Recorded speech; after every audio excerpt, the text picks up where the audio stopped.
India ने moon के रहस्यमय साउथ पोल पर चंद्रयान 3 की स्पेसक्राफ्ट की सफल लैंडिंग के साथ इतिहास रच दिया है। ये एक रिमार्केबल अचीवमेंट न केवल स्पेस इंडस्ट्रीज में एक पार्टिसिपेंट के रूप में इंडिया की स्थिति को मजबूत करती है, बल्कि इसे मून की सतह पर सॉफ्ट लैंडिंग करने वाले चौथे देश के रूप में भी जाना जाएगा।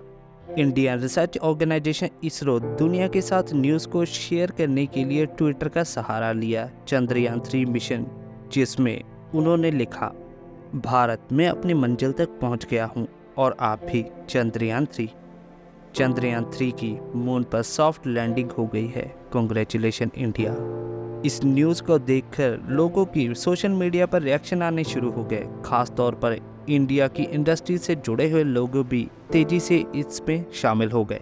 मगर चंद्रयान 3 को मून पर लैंड कैसे किया गया? क्योंकि पिछली बार तो लैंडिंग करते वक्त ही चंद्रयान 2 मिशन फेल हो गया था।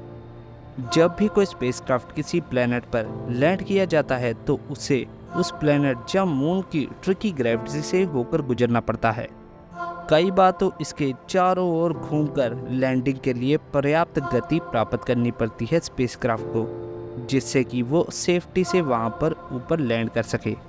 स्पेस रिसर्च से जुड़े हुए लोग इसे आतंक के 7 मिनट मानते हैं।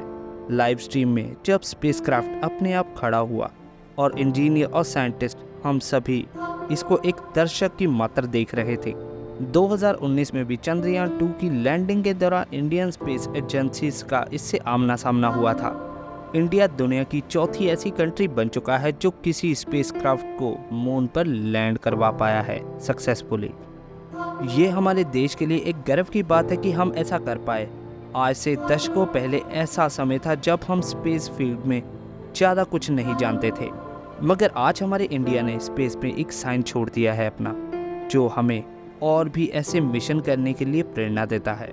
मगर इसके बाद आखिर क्या काम करेगा वहाँ पर चंद्रयान 3? चंद्रयान 3 का विक्रम लैंडर और जो 6 व्हील रोवर है, जो कि डे लाइट पीरियड के लिए डिज़ाइन किया गया है।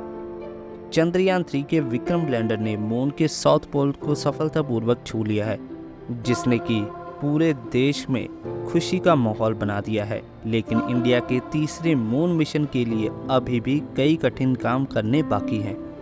जब चंद्रयान 3 मून के साउथ पोल के ऊपर तैनात होगा तो इंडियन रिसर्च ऑर्गेनाइजेशन इसरो के साइंटिस्ट का कहना है कि वो मून की मिट्टी और चट्टानों की बनावट को और भी अच्छे तरीके से जानने के लिए 14 दिनों के एक एक्सपेरिमेंट की एक श्रृंखला को चलाएंगे। मून के साउथ पोल पर बर्फ और मिनरल्स के भंडार होने की भी उन्हें उम्मीद है, और इसके अलावा रोवर का काम वहां पर जगह जगह पर जाकर मून पर मिलने वाली एलिमेंट्स की क्वालिटी और क्वांटिटी का पता लगाना है और उन्हें एनालाइज करने के काम भी वो करेगा। इसका पता लगाने के लिए वो रोवर मून की सतह को और भी अच्छे तरीके से समझने के लिए उसकी रासायनिक बनावट को और उसके डेटा को एनालाइज करेगा और वहां पर मिलने वाले मिनरल्स की बनावट को समझेगा और उसका अनुमान लगाएगा। चंद्रयान 3 मून की सरफेस की थर्मल फिजिक्स एक्सपेरिमेंट और पोल्स के पास की जगह के थर्मल प्रॉपर्टीज़ को मापेगा।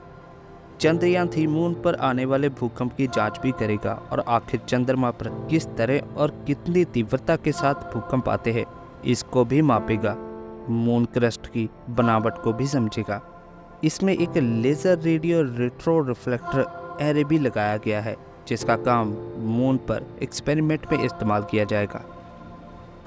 इसके साथ ही इसरो के साइंटिस्ट का कहना है कि इसमें कई ऐसे इक्विपमेंट भी लगाए गए हैं जो वहां पर सतह पर मौजूद प्लाज्मा के घनत्व और समय के साथ हो रहे इसके परिवर्तनों को भी मापेंगे। चंद्रयान 3 की सॉफ्ट लैंडिंग होने के बाद रूस के लूना 24 स्पेसक्राफ्ट के कंट्रोल से बाहर होने के कारण वो मून पर क्रैश हो गया, मगर हमें उम्मीद है कि ये आगे स्पेस मिशन के लिए भी एक मील का पत्थर साबित होगा। आई होप, मुझे उम्मीद है कि मेरे द्वारा दी गई जानकारी आपको जरूर अच्छी लगी होगी। जानकारी अच्छी लगे तो चैनल को सब्सक्राइब और वीडियो को लाइक जरूर कीजिएगा। बेल आइकन की घंटी दबाना मत भूलिएगा ताकि आपको हमारी आने वाली वीडियो का नोटिफिकेशन मिलता रहे।